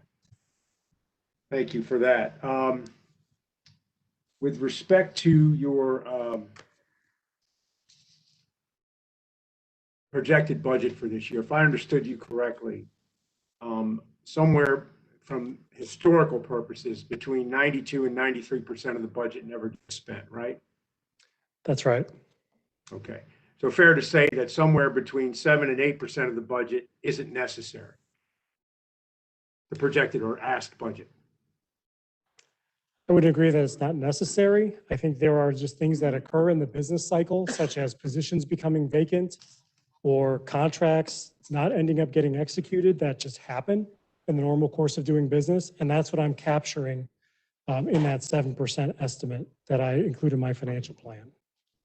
But again, nothing stopping the specific department head from coming back and saying, oh, I need some additional appropriations because this happened, correct? Yes, that's right. I would say, however, that the department can't count on the council approving a supplemental. So if we reduce these, then I would tell them that they need to reduce their plans for the year by that same amount. Right. Because again, they can't count on the supplemental. They have to execute a budget no greater than the appropriation limit. I understand. These days, Paul, we can't count on much. So I'd like to ask you some questions about the structural deficit on page 26 of your presentation, if you don't mind. Yes, And again, this goes back to what you're projecting as the deficit, should these ARPA funds not be essentially redirected or allotted to lost revenue, right? right. Okay. And this, I want to make sure that I'm clear on this. This type of analysis that's shown on page 27 with respect to the fund forecast is essentially reflective, if not duplicative, but certainly reflective of the tax rate versus revenue yield you gave us back on page 11. Is that fair to say? Yes, Okay, that's what I thought. And so, and again, all of this assumes certain things happen. For instance, as I believe you said that there might be annual increases in the departments across the board, et cetera, right? And or new programs and services, and hence increased expenses with a static or in some cases reduced revenue, right? that's right. All right. And then again, this is, as you graciously acknowledged, not new news here to most of us on this council. We hear this every year.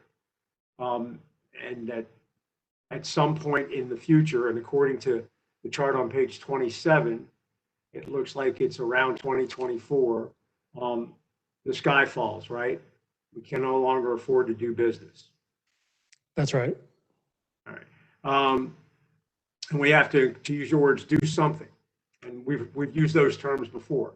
That something, if I understood you correctly, was that, and correct me if I'm wrong, was to, again, getting back to page 11, increase real estate taxes, right? Well, we would have to do something to change the mathematical equation. That could be increasing our revenues or decreasing our spending. But ultimately, that's something that will have to come from the council and the executive in terms of exactly what that looks like. Okay, so you're not recommending increasing taxes then, right? That's just one of two options. That's right. I was trying to give you what levers you could pull to balance out the budget. Certainly then, the other option is to cut programs and services and reduce the size of government. Yes, Right.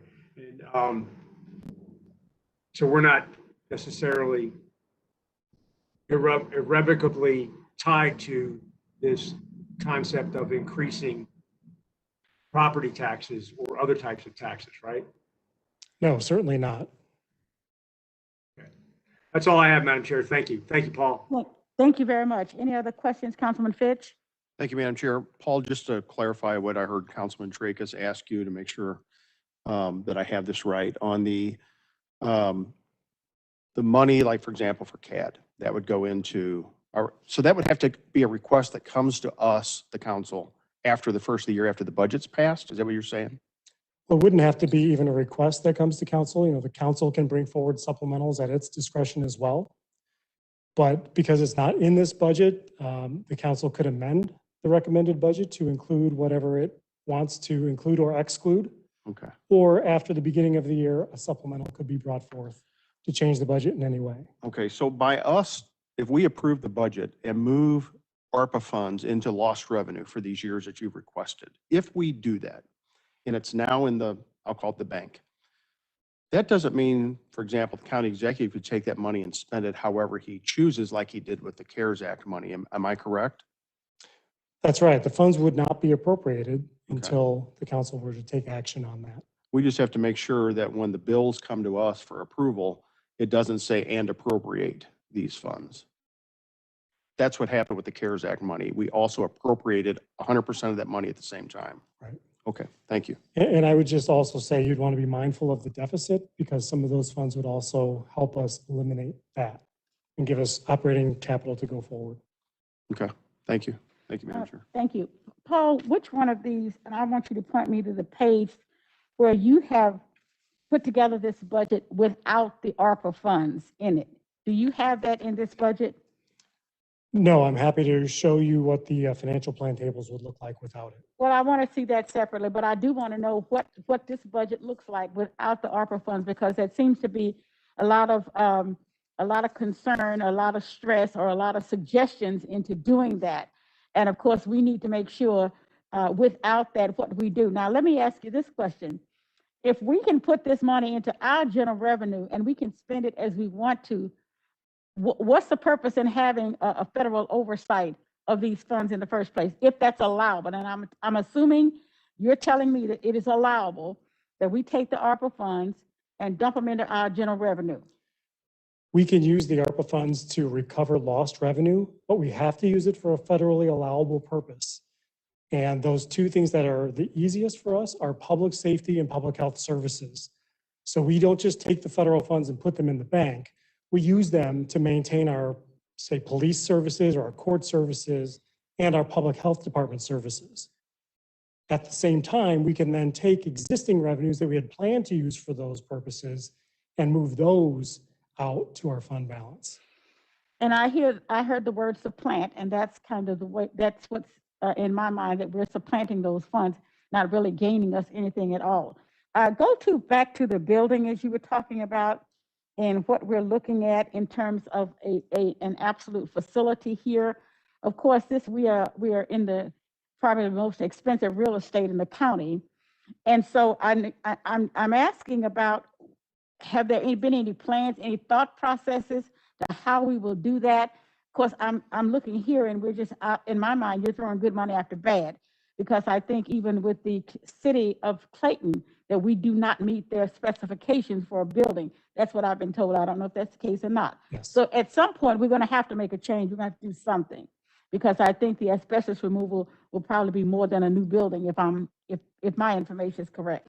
So where have we put that in here as a possibility of what may happen? And it may not be next year, so maybe but I think that that's a significant expense that we're going to have to figure out how we're going to do that. Has there been any thought to that or at all? Well, there's definitely thinking going on behind it. There's nothing in this recommended budget because we've got some more time before we would do something. As I mentioned to Councilmember Harder, there is a group that's looking at whether, again, we all need to be in Clayton or just the courts and those functions that are required to be here, such as the council.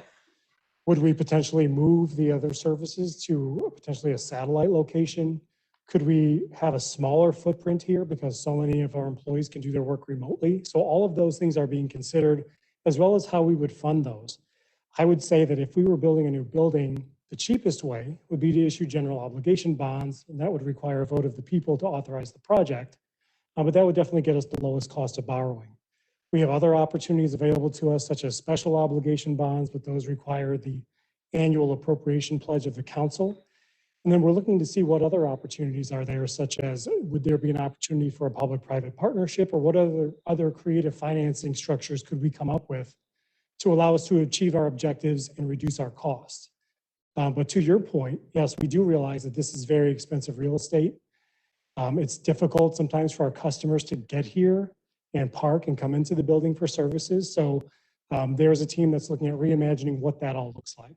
But I think according to the charter, we have to have some presence here. That's right. Is that correct? How many facilities are we renting at this particular point? I don't know that number off the top of my head. Stephanie Streeter will when she talks to you from Transportation Public Works, but I will also follow up with you. Okay, thank you. Any further questions? Let me get Councilman Harder for a second. Thank you. Thank you. Let's go back to the use tax. If that were to be implemented, and it would take a vote of the people in April or so of next year, if that were to happen, what's your anticipation of how much money we would get from that use tax? Yeah, as I mentioned, we extrapolated a state fiscal note that they did on the original legislation and had to make some pretty broad assumptions. So our estimate is 10 to 15 million.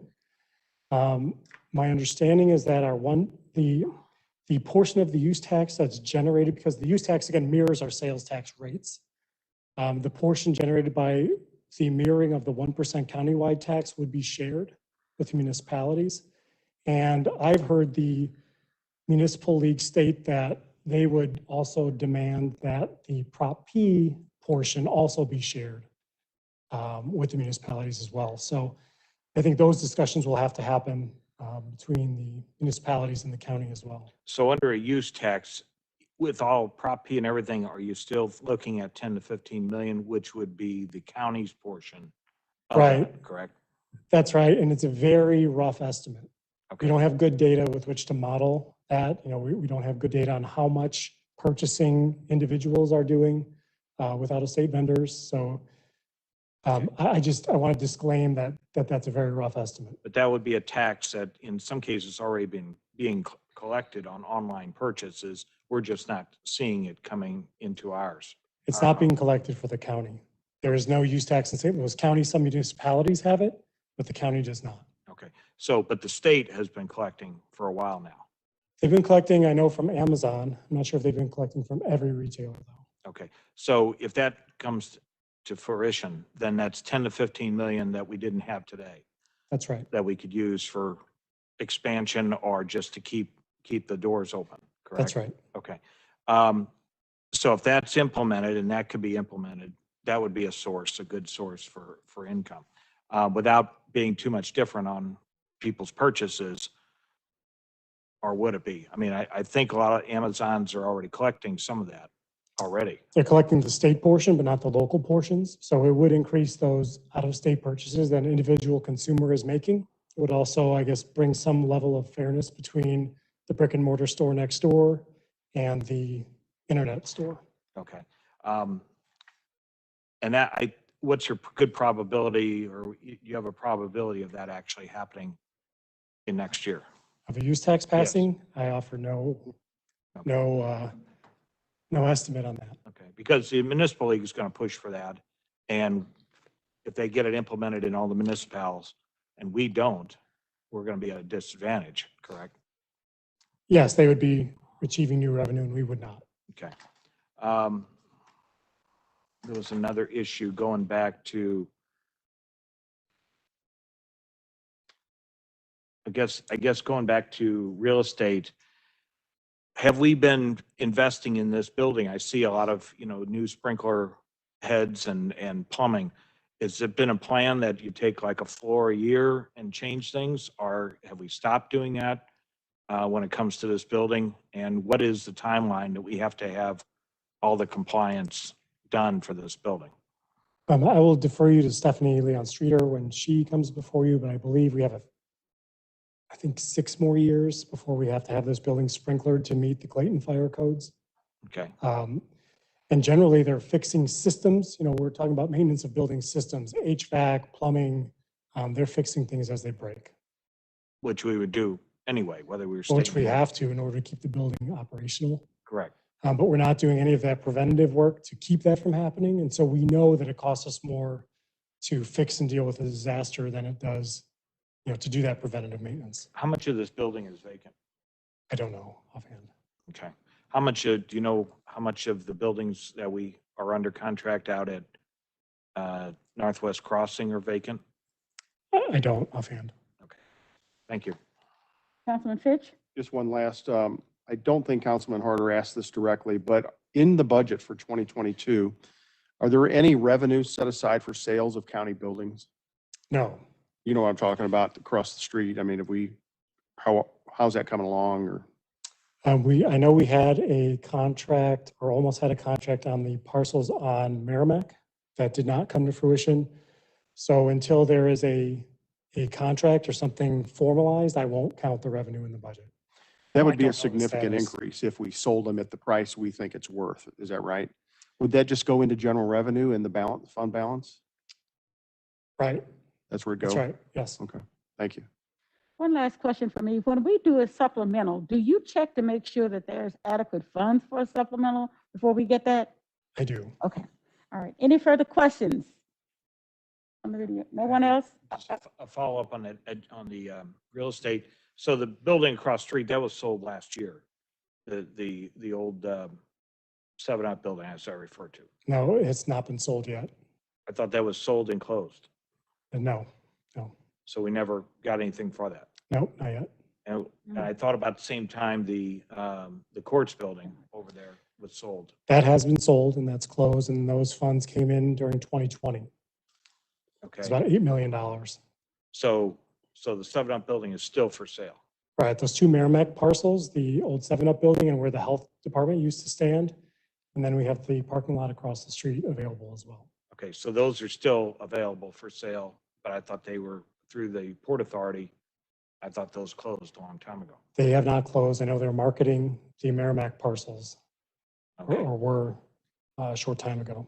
so if we're using a lot of the ARPA funds and CARES funds to beef up the health department, are we setting ourselves up for failure in 2024, 25, 26, when those funds are not available and we've created a health infrastructure that needs to be supported? Have you done any kind of projections for that? And what does that look like going forward? And if you look at page 29 of the packet, are we setting ourselves up for trouble? Yes, in the general fund and the health fund. You know, again, the revenues structure that we have now is insufficient to support our existing service levels. We extend the amount of time we can operate by pulling in the federal funds to continue maintaining our existing services. But we will get to the end of the road. Again, my projections are 2024, 2025. And I always think of Councilmember Fitch when I talk about this, because I think back when you were a lieutenant colonel, you and Bill Howe would always stop me and say, you always say the end is coming and it never gets here. And two things I think are just important to remember. Number one, we can't let it get here because we can't deficit spend in terms of if our fund balance is gone, we're in big trouble. And we've had a number of things happen over the year. We've had a casino open that gave us $10 million of annual revenue. We had Prop P come online, that's 50 million. We moved some property tax levies around, and now we have this potential for an influx of federal funds. Without those things happening, this discussion would have happened. Oh, and let me not forget, in 2011 and 2012, we had some significant cuts to our parks department. So without those things happening, we would have had this discussion a long time ago. I don't know what's going to happen in 2022 through 2024. Maybe there will be something that'll happen to allow us to push out this end date a little longer. Maybe there'll be something that happens that moves it forward. This is just my planning tool that I wanted to share with you that I'm using constantly to try to model out what I think this will look like. But we will get to the point where we're going to have to fix that math equation. And we'll either have to increase the revenue amount or decrease the spending amount.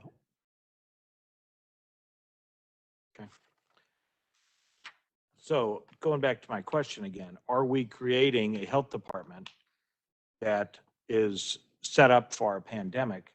And then when the pandemic goes away, we've got a huge health department that is going to have to change mission, or it's going to have to push their efforts somewhere else, or we're going to have to cut to get that back into ratio to all the other departments. I think if there was an end to the pandemic, they could abandon a lot of those costs that we're now pushing into the health fund. But if they have to maintain their heightened level of service for a number of years, it's going to be a difficult situation for us to fix. But the purpose of the ARPA funds is to help fund that effort, correct? Right, and that's what we're doing by recommending that those funds be moved into the health fund to maintain service levels. But when those funds expire, then we've got to find either replacement revenue or service reductions to balance that budget out. Okay, so we would have to decide at that point where to make the cuts in the health department, and those are not always a happy time. That's right. Based on my estimates, those conversations would have to be complete by 2024 or 2025. Okay, thank you. Thank you. Thank you very much, Paul. I think that this has been really good. Councilman Fitch? Maybe just one last comment, really. By giving the health department such a huge increase in funds, it almost incentivizes them to keep this going, to keep this pandemic going, to keep this going. That bothers me. Just wanted to make a statement, Madam Chair. Thank you. Thank you. You can respond. Yes, the allocation of the transfers in that I've included in my financial plan would keep both the general fund and the health fund moving towards 2024, 2025. If we wanted to change that allocation, we could certainly do that to push more one way or the other. So this is not set in stone. I didn't, on my health fund forecast, want to assume a date when those additional services would no longer be required. So again, this kind of represents just my status quo view of what the world would look like. But those allocations in our financial plan can always be modified.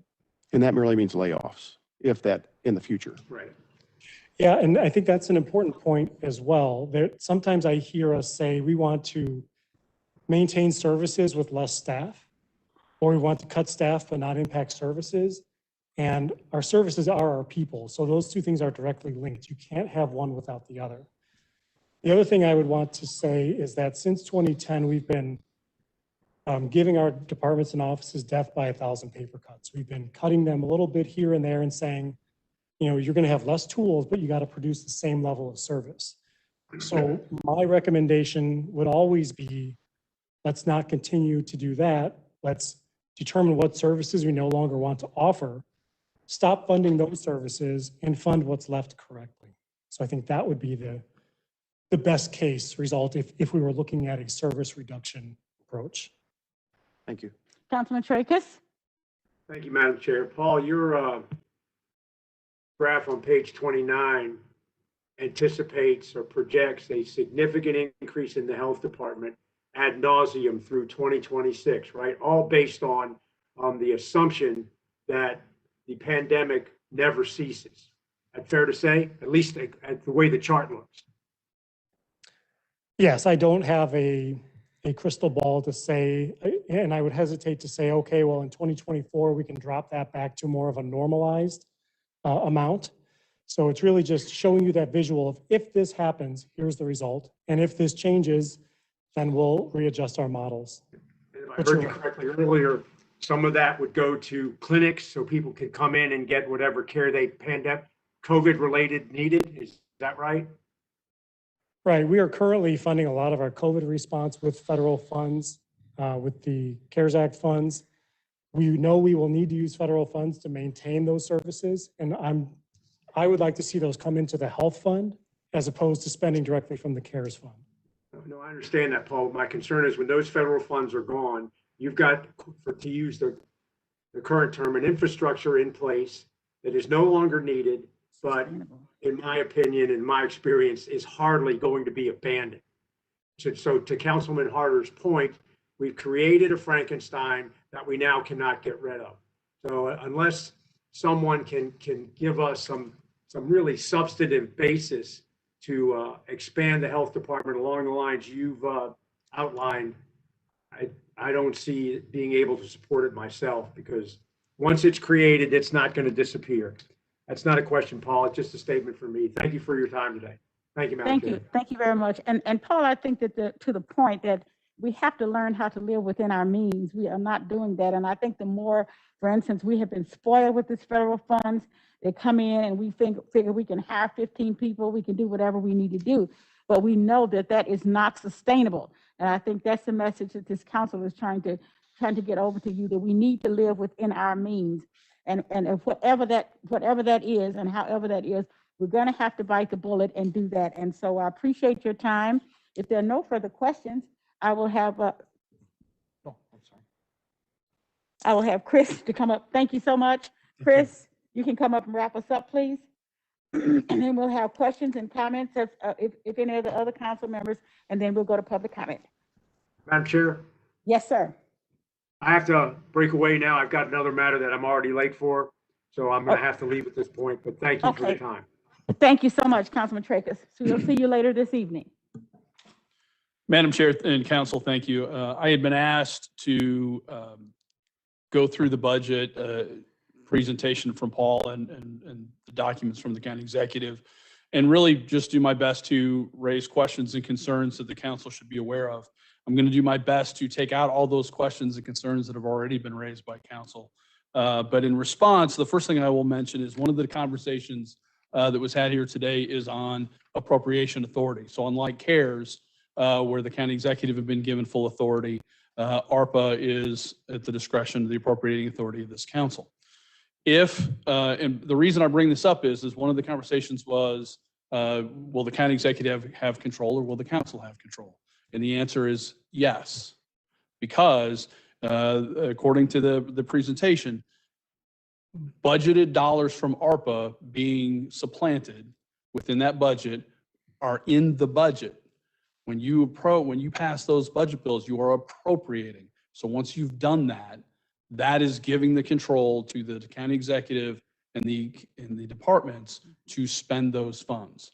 The unappropriated balance of the general fund or the health fund or the park fund or any of the other 24 funds then is at the purview of the council to spend based on supplementals. But when you appropriate this budget, you're giving that appropriation authority then to the county executive. So I wanted to make that point clear. The other thing is that based on the presentation, the spending is based on COVID not ending. Dear Lord in heaven, I hope that that's not true, that it does in fact end. But one of the questions that I was asked by several council members to look at was sustainability. By the charts that were presented, everything falls off the cliff in 2024. If we don't have a sustainable plan, if we can't figure out how to not spend more money, I don't want to be here in 2024 when the blood is running out of the building for all the people we're going to have to let go. To the best case scenario, if we look at this year's structural deficit, tell me if I get it wrong, it's about 37 million in the general fund. 2021, so 17. So if we pass the wayfare tax and we don't use ARPA, that will cover 1 year, but it won't cover the next year. If you raise property tax to its maximum ceiling in the general fund, that'll cover the next year, but it won't cover any year after that.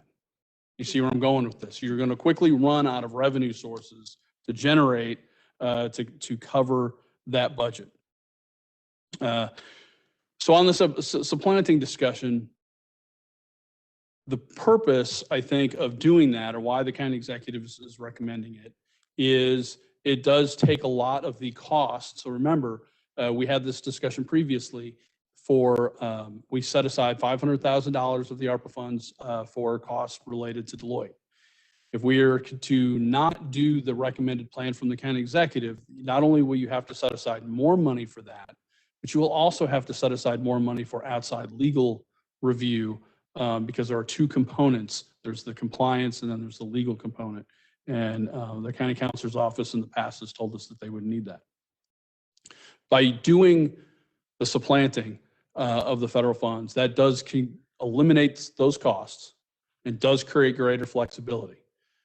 But I think the greater question for the council long-term will be to exactly how much in the next two, not just this year, I know we're here to discuss this year, but as we look forward for the next 3 years, how much of the ARPA fund, the replaced funds are we using to be baked into the cake of the budget for each of the next 3 years?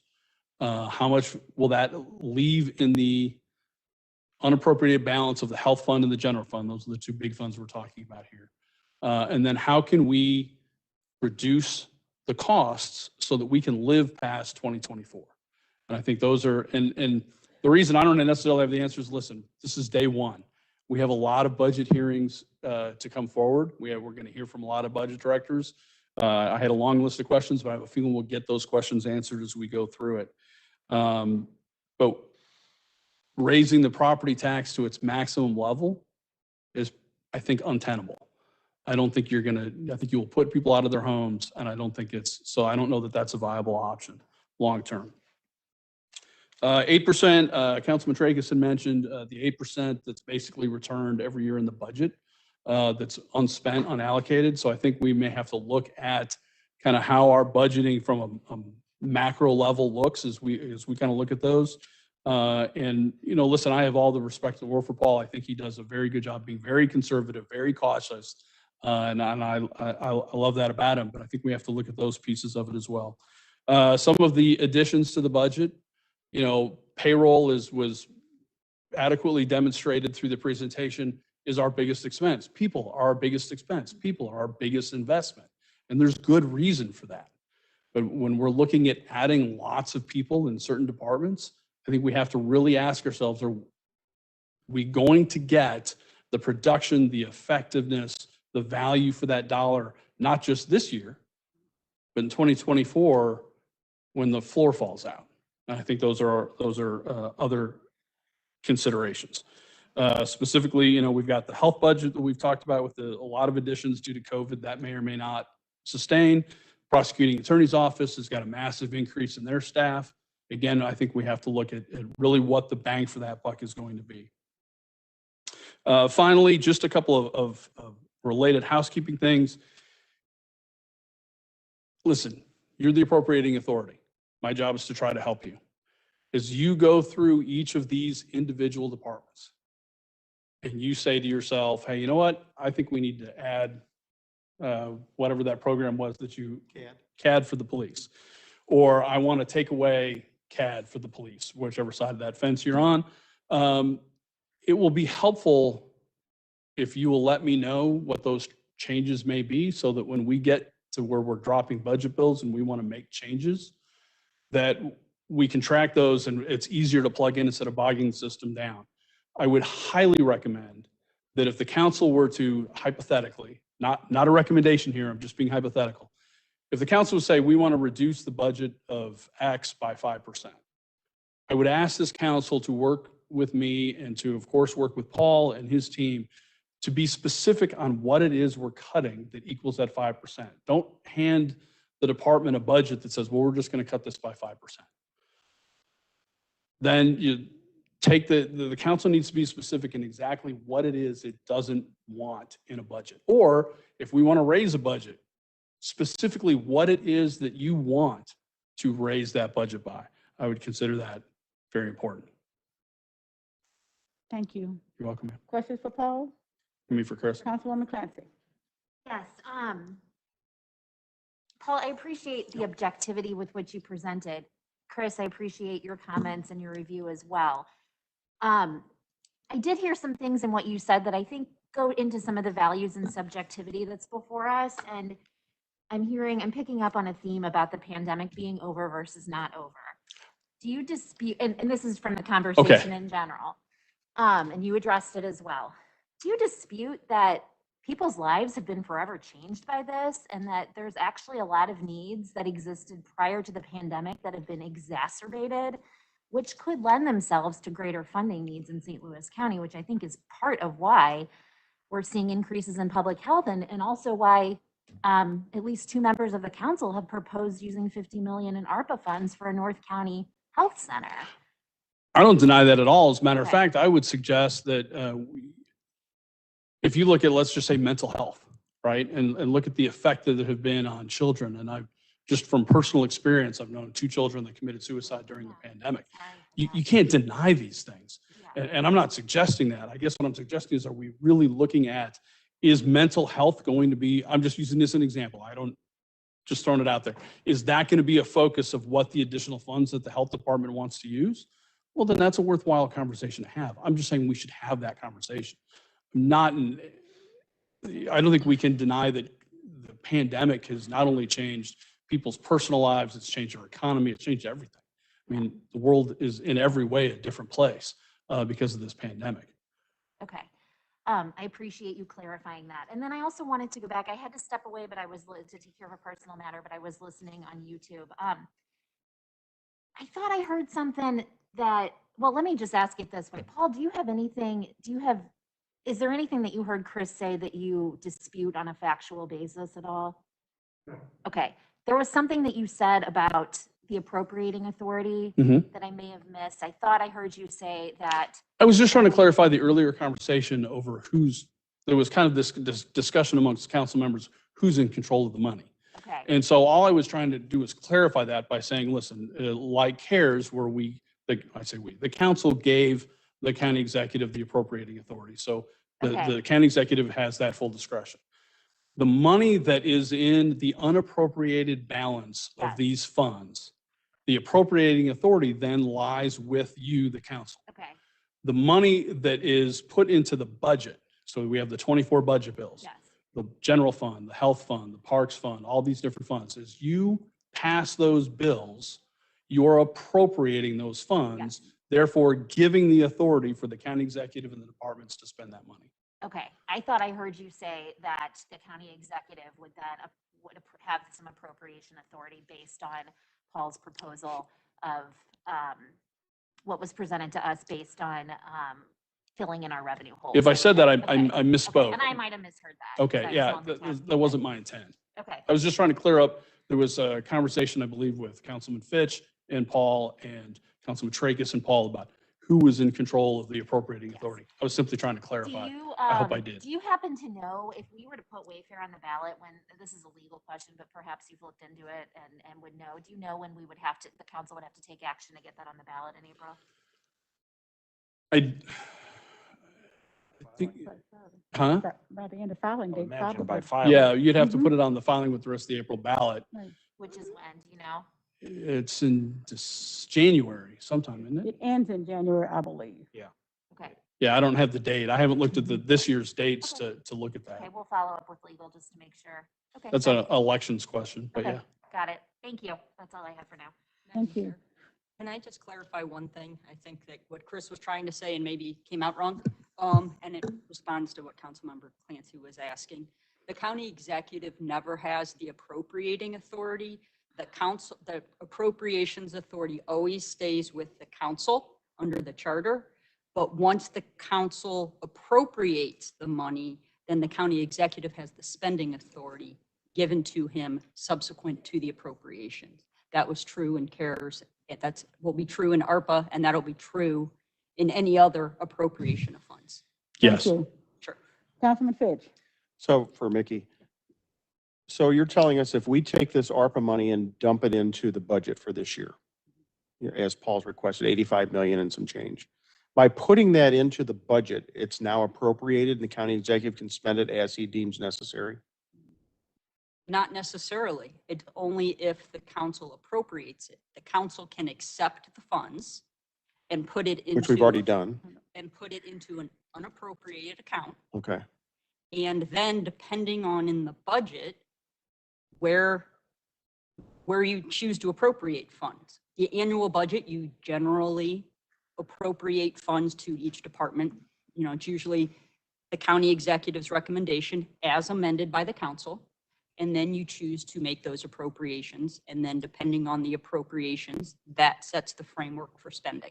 So we have to make sure the budget bills are worded properly that doesn't give the county executive 100% control over spending the ARPA funds that we put in. That's a decision of the Okay. council. Thank you, Madam Chair. Thank you. Anything else, Chris? No, ma'am. We do have a hearing here, but I do want to make sure that we have public comment at this particular point. Mr. Clerk, do we have someone? Yes, ma'am. We have one individual signed up, Mr. Ed Golterman.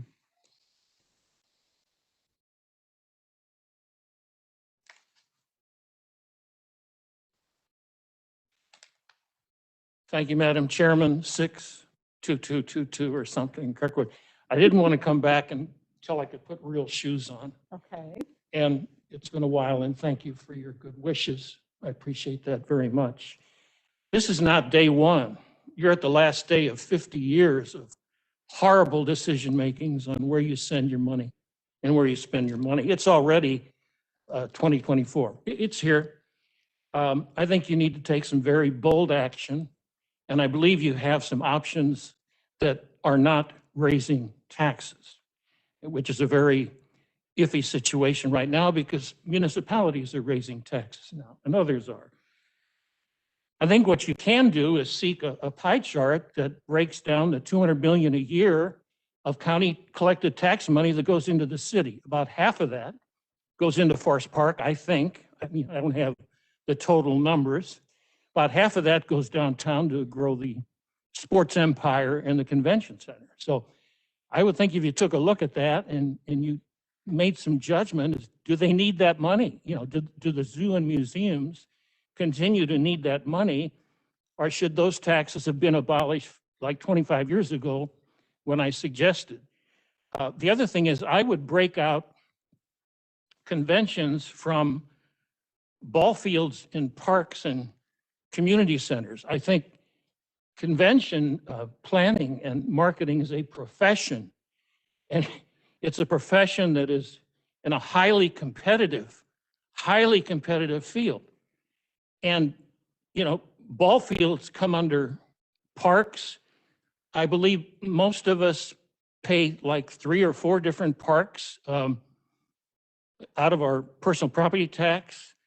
I know some of our, maybe even our sales tax money goes to parks. So as you progress in your hearings, get some definitions of categories where, you know, that fit, things that fit. And I don't throw live music and dead art in the same, you know, I don't think they're the same. I think one does one thing, the other does another.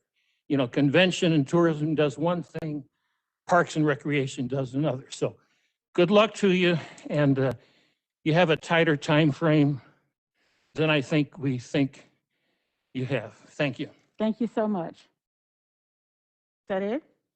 All right. Any further discussion from the council? Favor, please say aye. Aye. Those opposed, no. Aye. Thank you. Be 5 minutes, please. Thank you.